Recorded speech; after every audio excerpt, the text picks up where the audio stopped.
Programme Kashmir today के साथ आपका मेजबान आसफ इकबाल आपकी खिदमत में हाजिर है और आज हम 3 बड़ी अहम पेशरफ्त पर आपसे गुफ्तगू करेंगे।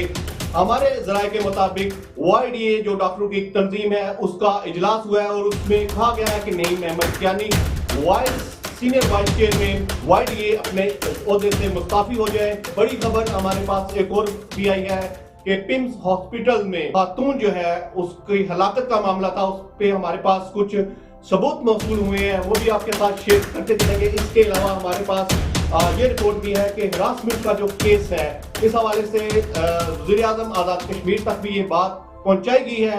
इंशाल्लाह हमें उम्मीद है कि वज़ीर आज़म आज़ाद कश्मीर इस पर नोटिस लेंगे।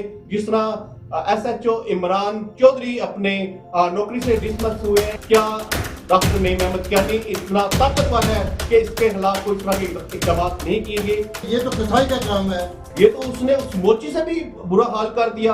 अगर मेरा टीवी इतराक है, मुझे इस बात का भी इतराक है, इस दुनिया के अंदर कोई ऐसा नहीं कर सकता जो हमारी समझ से छुप जाए और हम टीवी पे बैठे साबित करते रहे, ऐसा नहीं होगा। उस इजलास में ये बात की गई कि ये तमाम जो जुर्म है इसको हम किसी सूरत जो है वो बर्दाश्त नहीं करेंगे।